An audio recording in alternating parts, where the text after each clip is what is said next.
always said, what you believe is one of the most important things about you. And let's say this is a perfect example or an illustration of this, and that is people who work with those who are chemically addicted, like alcoholics and things of that nature. And they all say the same thing when they come in, is that no one will ever kick their habit until they believe that they are not an alcoholic. Right. You see, I can not drink and be okay. So that's a powerful belief. Well, they live...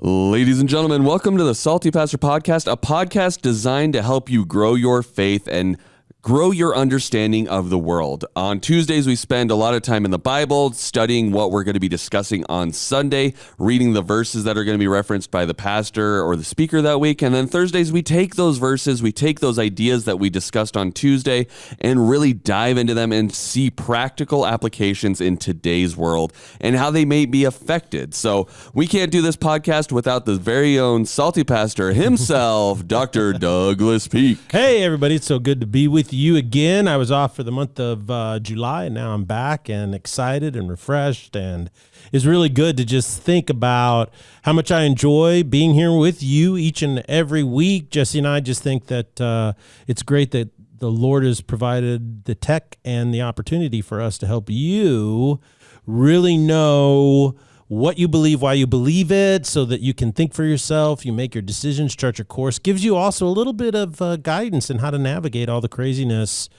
going on in this world. So I'm so glad that I'm here with you, and I'm so glad that I have an opportunity to do this. And I'm excited about our current series that we are in at this moment. We are doing a Get Up and Go series, which has been so fun just because it's given us such a wide breadth to really talk about all these practical things. And I think that's what I like the most about it is summer, we're out running and we're doing so many things. It's nice that we can do a series where it's like you come in and they all have a similar theme of being practical, but they're all about...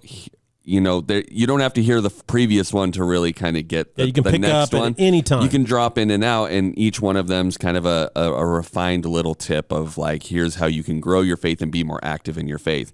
And this week, Zach's preaching, and he's talking about prayer, which I think is it really should be the beginning point of all things. I think prayer is almost an afterthought for a lot of people. It's like you kind of get to the end of the day, or you kind of get to the end of your morning routine, and you're like, Jesus, take the wheel. Yeah. Oh, I should. I'm already in the spin. The car's flying off the road. Oh, I'm gonna pray now. Jesus, take the wheel. Yeah, and so I think it needs to be more of a beginning point rather than I'm in my worst situation yet. Now I'm going to come to God, and I think that's where a lot of people come into prayer at, is when things are bad rather than preventative maintenance. Yeah. It's like your car. It's like, don't take it don't wait to go get the oil checked or the engine checked until the car's already blowing up and on fire. Maybe do it earlier. That's a little bit of our tendency, but the basic principle here is, is prayer an upstream thing or is it a downstream thing? What kind of biblical principle, when you really study the New Testament, is the authors, these apostles and these people that walk with Christ, what did Christ himself teach about prayer? Was it upstream or was it downstream? Well, what would your definitions of upstream or downstream be? I think that's probably where we need to start, because I'm not entirely sure what you mean by that. Well, I guess when you really think about it, you boil it down as objectively as possible. We live in a cause and effect universe. Everything's cause and effect, basic Newtonian physics. And time is cause and effect. You can't go back in time. You can't go forward in time. It's just something happened and then immediately. All the movies say we can go back and forward in time. So we live in a cause and effect universe. And if we live in a cause and effect universe, this is our reality, then that also means that ideas matter, because ideas come from somewhere and those ideas cause an effect. You see, there's an outcome. And we often live in the downstream of ideas. And this is where the effects of ideas impact our daily lives. It's like, most people, just particularly in America, they just want to be left alone. That's a big Idaho vibe. Right. Is that just let me do my thing, and then they don't get bothered until they see like gas go from $2.40 to $4 a gallon. Right. And then they're like, okay, now this is, I'm living in the effect. But the reason why gas has gone from $2.50 in Idaho to $4 is because there was an idea that was implemented months and months and months ago, and that has caused the market to shift and the price to go up. So we tend to live in the downstream. However, if you want to change the effect of the downstream, you should put your best effort, not all your effort, but your best effort on the upstream. And prayer, and particularly the work of the church, is all about an upstream endeavor. It's where our focus is on the upstream so that we can push the downstream effect to something away from something negative to something positive. And so that's what I mean by upstream versus downstream. We live in the downstream, but if we really want to change things, if you want to change your life, if you want to change your marriage, if you want to change your career, if you focus on the upstream, then that has a tendency to impact the downstream. Right. And so that's kind of the principle. I mean, it's very similar to, why dams are built for like farmers and stuff is like if their crops are getting washed out because the river's getting too much water when the snow melt happens, rather than them being out by their field trying to bail water out of the field, if they go upstream and build a dam to negotiate how much water's coming down, it saves them that hassle of being up at 3 a.m. trying to bail water out of their field or their house or whatever might be near that creek. And so I think prayer is very much a preventative, I don't want to say preventative maintenance, but it's very much a thing that allows us to save. It allows us to get ahead of the problems or at least be more prepared for the problems. Because God never promised us we were going to have an easy life. If we just pray every day, he's not saying you'll never have a bad thing happen to you. Right. But your perspective on what's happening and how you deal with it definitely changes when you've been really immersed in prayer and have an understanding. Because prayer, I've always said, what you believe is one of the most important things about you. And let's say this is a perfect example or an illustration of this, and that is people who work with those who are chemically addicted, like alcoholics and things of that nature. And they all say the same thing when they come in, is that no one will ever kick their habit until they believe that they are not an alcoholic. Right. You see, I can not drink and be okay. So that's a powerful belief. Well, they live in the downstream, right?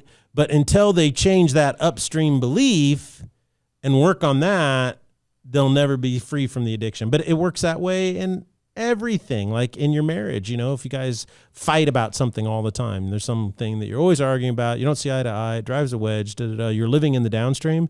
Well, you're not going to fix your problem in the downstream. Right? You've got to go back upstream and you've got to do the work there, and then that will change the downstream. And it's that way in politics. It's in our cultural slide that we have right now. It's in our educational system. It's in everything. Is that we live in the downstream, where you have all the impacts. But if you want to change things and you really want to make a difference, just like prayer is an upstream endeavor, we have to focus on the upstream primarily. So, I mean, you've talked about these like politics, some cultural representations of this. Do we have historical evidence of these, or is this just like a kind of now thing happening, or do we have historical? It's everywhere. I mean, as a student of history, it's just everywhere. There's so much to choose from, but we could start with the Roman Empire. And the Roman Empire, back in the first century, was one of the greatest progenitors of slavery. Slavery was not an ethnic thing. It was a social thing, and so there was all this slavery, but what happened is Christianity ended slavery in Rome. In the way they did, but they didn't do that by going and saying stop slavery right now. What they did is they worked on the upstream, through prayer and growth. They led more and more people to Christ. More and more people came to Christ, whether they were slaves or whether they were praetorians, they're in the military, or they're political leaders or in the Senate or wherever in the hierarchy that they were. More and more people came to Christ. Lots and lots of women came to Christ and had a tremendous influence. And what happened is then, because they all came to Christ, they all adopted the value that all human beings have value in the eyes of God. And then slavery was ended in the Roman Empire. But let's bring it more... maybe not that far back. Not maybe that a little far back. sooner. Yeah, like okay. So there's a really big deal in America. You always talk about the American Revolution, right? Mm-hmm. And it was the birth of our country, the birth of our nation. All these great Mildly values important and area. principles, and everybody studies this in school and all this kind of stuff. But what never is taught in school because of the secularization, and secularization has been used by groups of people, elitists and progressives in our nation over the last 60 years in order to go upstream. See, they went upstream and they said, if we change what we teach, eventually downstream, we're going to have this. And that's what we see going on at every level in our society. But for instance, the thing that they don't teach anymore is that, yeah, the American Revolution happened. It was a phenomenal thing, but they don't talk about the Great Awakening in the American colonies that happened prior to that. Because between the 1725 and 1765, and you remember they signed the Declaration of Independence in 1776. That's right. So in this 50-year period leading up to it, there was what they call, it was such a massive revival in turning back to God, and particularly Protestant Christianity, meaning Jesus Christ. There was massive revivals, massive turning to God that happened in the 50 years prior to that. Some of the greatest preachers, George Whitefield, John Wesley, Jonathan Edwards, who wrote the most, famous sermon called Sinners in the Hands of an Angry God.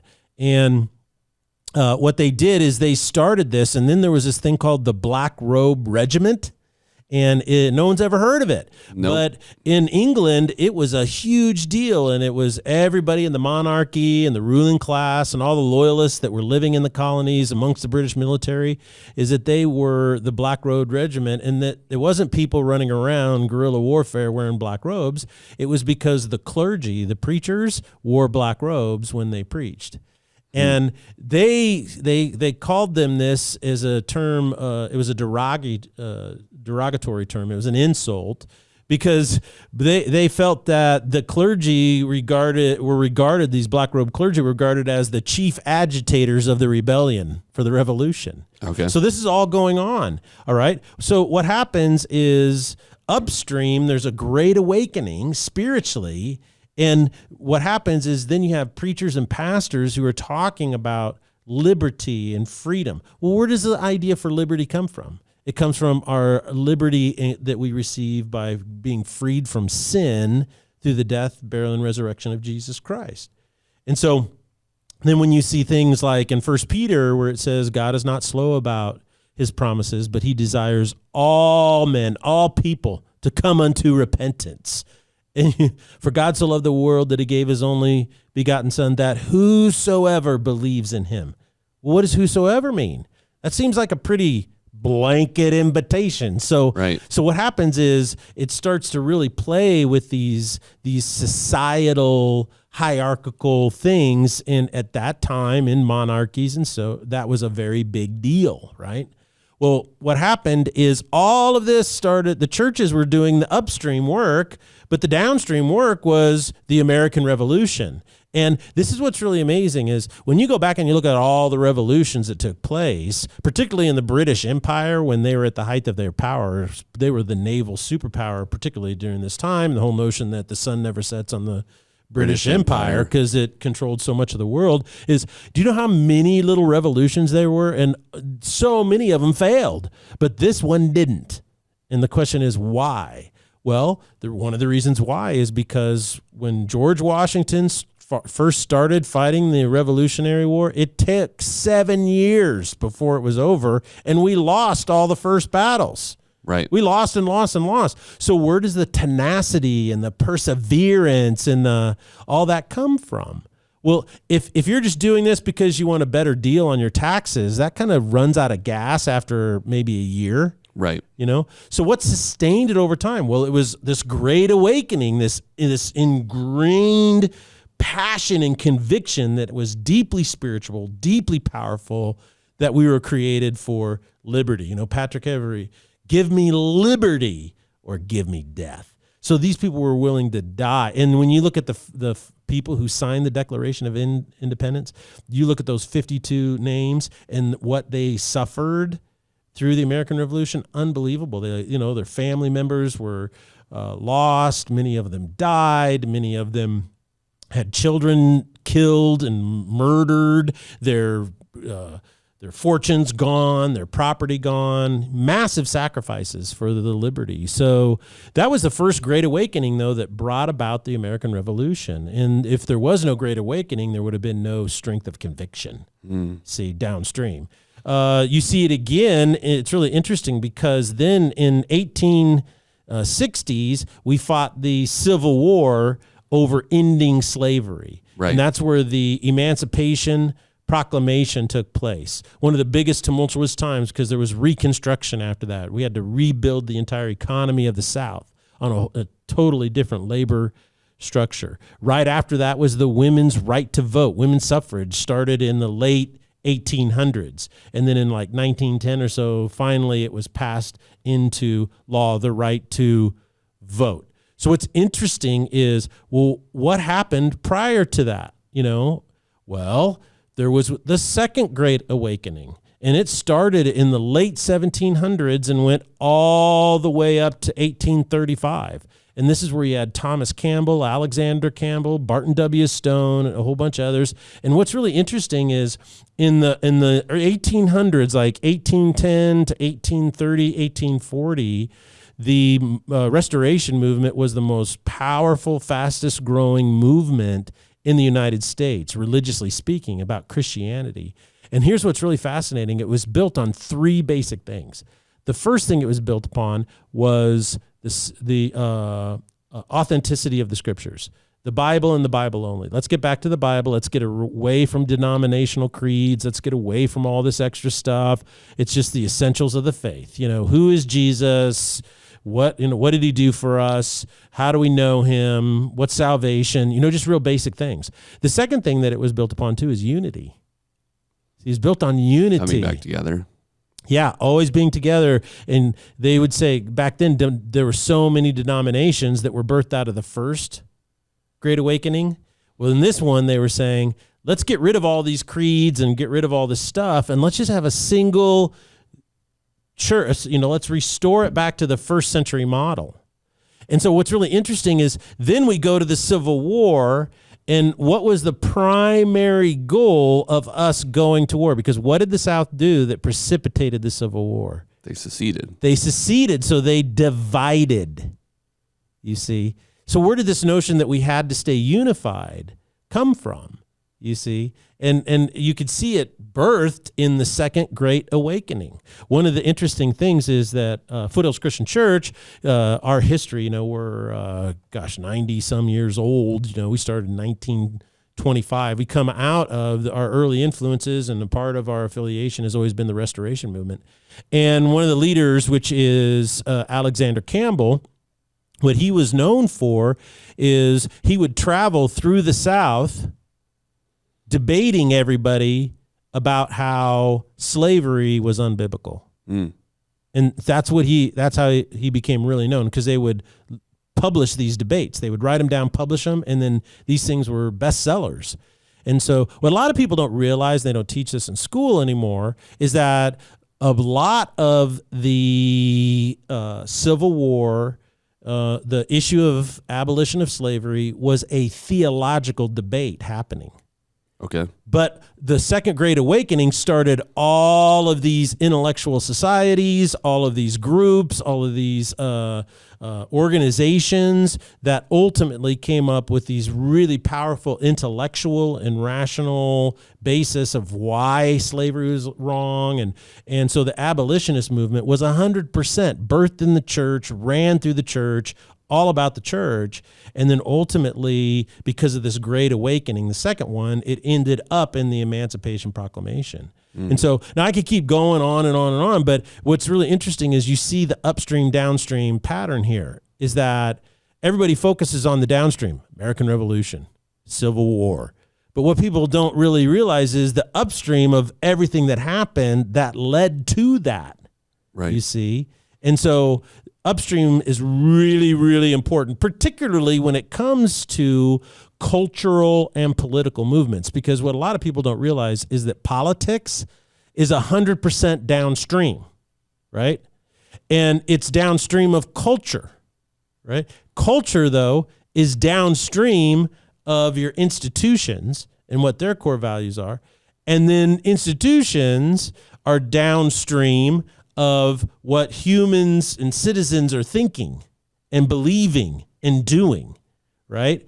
So that's where the church is called to function the most, is in the upstream, at the very top of the spring, the wellspring, the fountain. We're to be right there, because what we focus on, what you believe, what you're thinking, and what you're doing.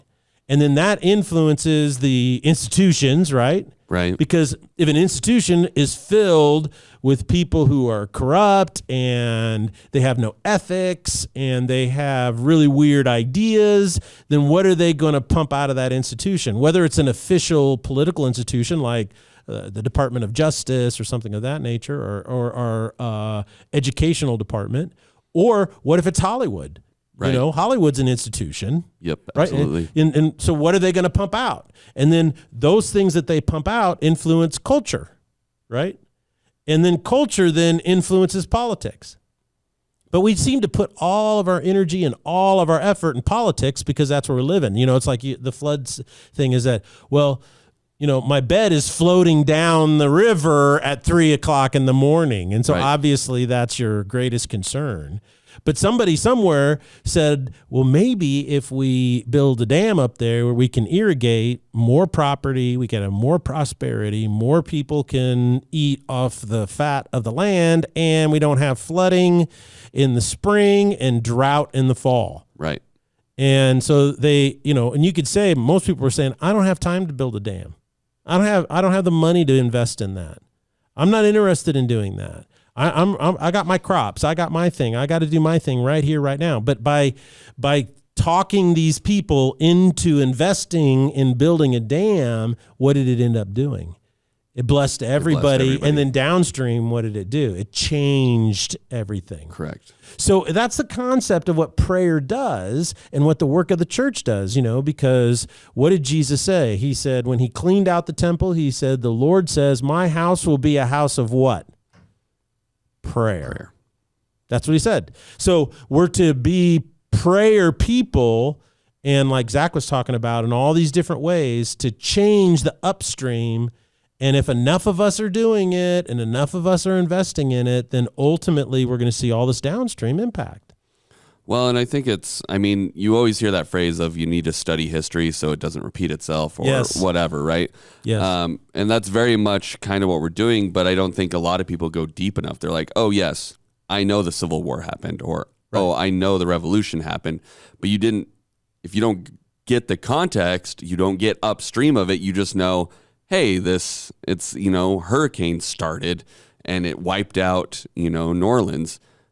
But that really started way out in the Pacific Ocean. And it's like, or the Atlantic Ocean. Yeah. And then, things of like, we could have built up these, what are those called? The things that break the waves that basically collapsed in New Orleans because they had been neglected. But things like that. Oh, the levees. The levees. They built all the That's levees. What it was.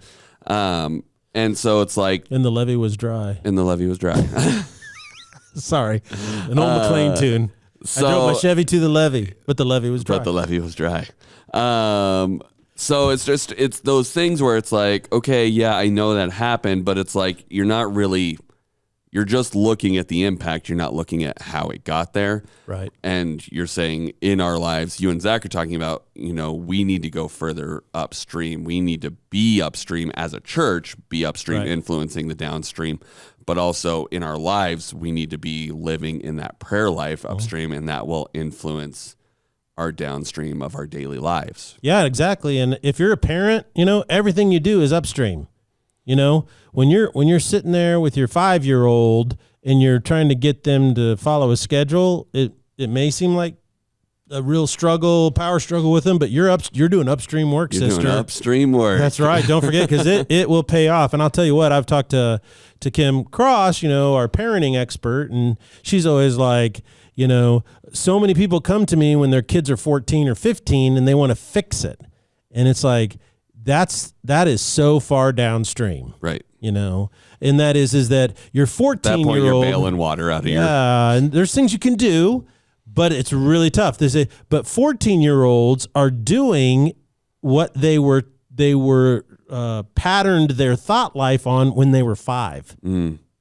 See that? There's the link. And all research shows this is that kids learn that there's a right and a wrong between the ages of 3 and 5 years old. Right. So that's the best time upstream work of no, yes, no, kind of a thing, learning right from wrong. But prayer is 100% upstream, and it's more powerful than we realize because it's all about changing the effect that rolls down. Right. For instance, this may sound kind of strange, but for me personally, as a salty pastor, if someone were to come up to me and say, "Are you this?" I hear that as an identity statement, and so it's are you a free market capitalist person? Do you believe in they say, "Are you a free market person?" And I would say, no. I would say, I am a pastor called by Jesus Christ, and he is my Lord and Savior, and he has called me to be passionately concerned about poverty of people.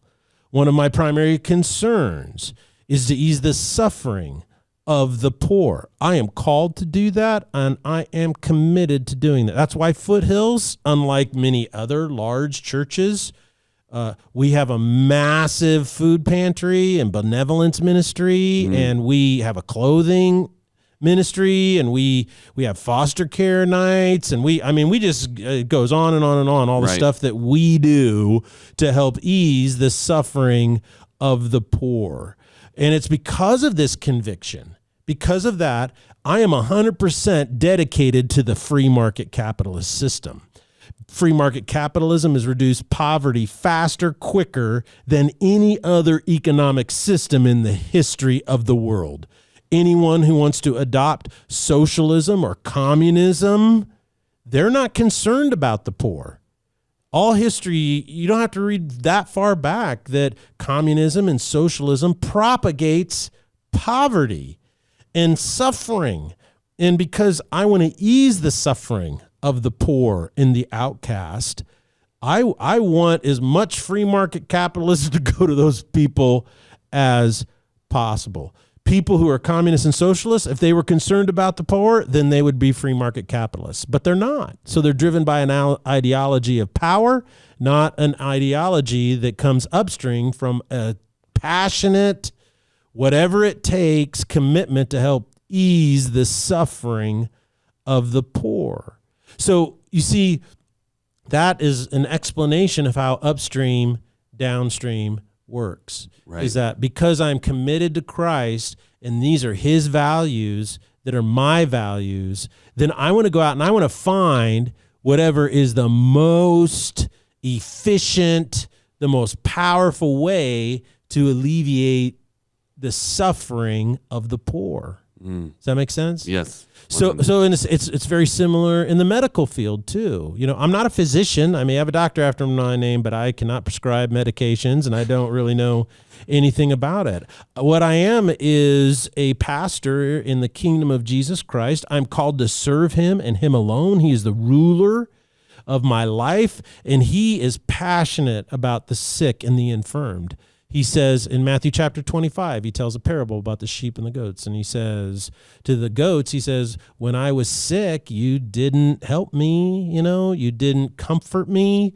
And so I want to be a sheep, not a goat. And so I always want to comfort the sick. Therefore, I pray for people, I anoint people with oil, and I support everyone in any way possible, helping pay medical bills or whatever we can, so they can access every modern scientific medical intervention to improve your health that you can. Because I'm a follower of Christ, I'm concerned about the COVID pandemic, and tremendously.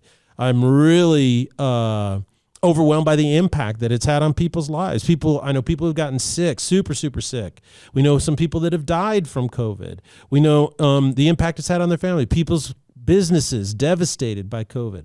I'm really concerned about all this because in Upstream, Christ is concerned about these things. I am concerned about these things.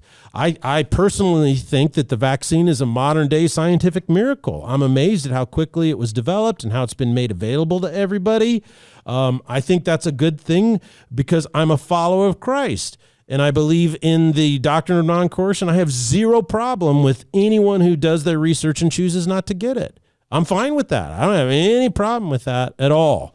And so because I have an upstream mentality, see, downstream mentalities, people, they only focus on the here and now. And one of the things that will happen is in pandemics and tragedies and hurricanes and in wars and in pandemics is that control wants to go up and people want to force everybody else. We forget the liberties and freedoms that we have. And once those are gone, there's only one way to get them back. Revolution.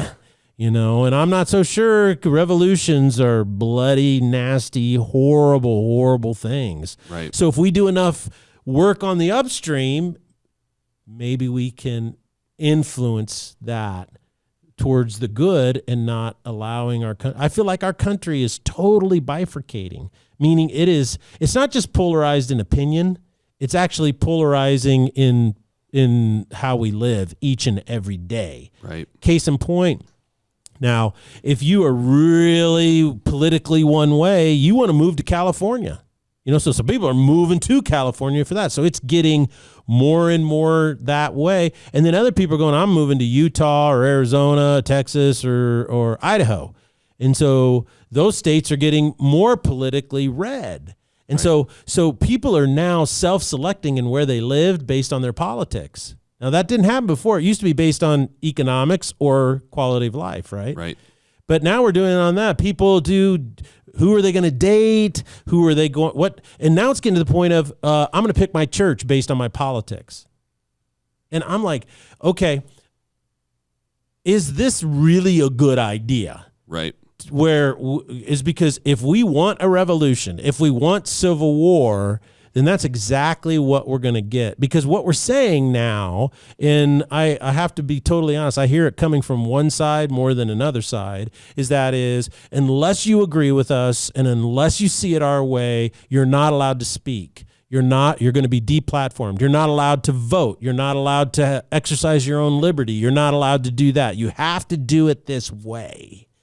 Well, do you honestly think if you hold that position that you're going to force people to do what you want and everybody's just a sheep who's going to do what you want? It doesn't work that way. History's never, ever worked that way. Right. These people that are forced that way, they're like, yeah, no. And then that revolution sentiment happens. A lot of people aren't aware. And I'm analyzing right now. I'm just seeing, this is what I'm seeing. And like in the last time we voted back in 2020, there were something like 33 counties in Washington, Eastern Oregon that voted to secede from their states, right, and join Idaho. I mean, 33 counties voted and passed. We want to do this. I'm like, my goodness. So what I see is us getting more polarized, and that always ends up where? In revolution. Right. Right now it's a cold civil war that we have, and that is people just throwing barbs.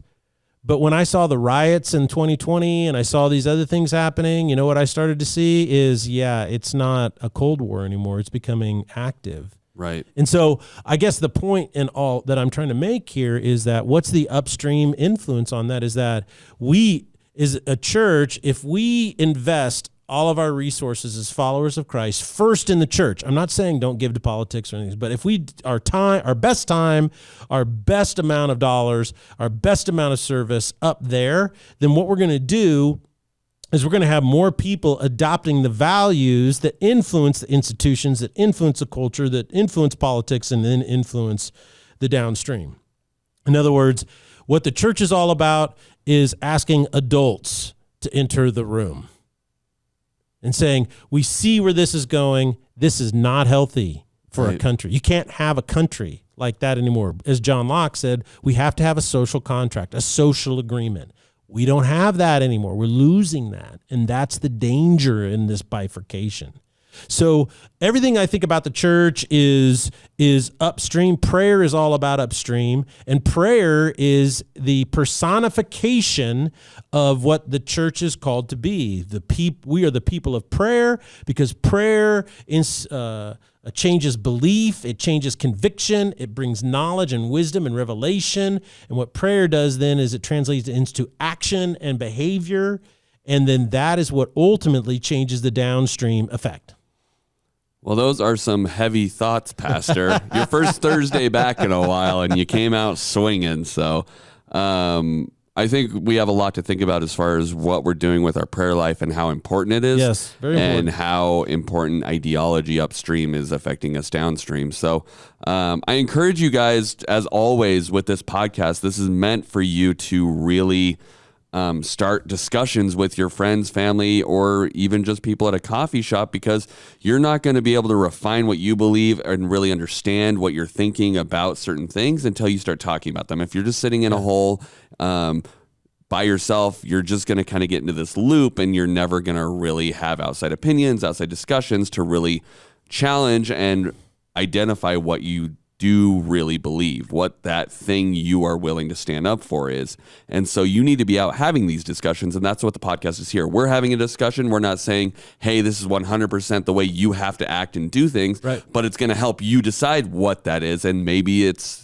something we're suggesting, maybe it's something completely different, but you won't know until you start thinking and discussing that. So really refine what you're doing by having discussions, going out, either whether it's on social media, having coffee, whatever your preferred interactions are, but have discussions, because you're not going to refine that blade until you really know. So we really love having you guys here with us every Tuesday and Thursday. Obviously, tune in on Sunday to hear Zach kind of wrap up this section on prayer and why it's so important in your life. Sunday,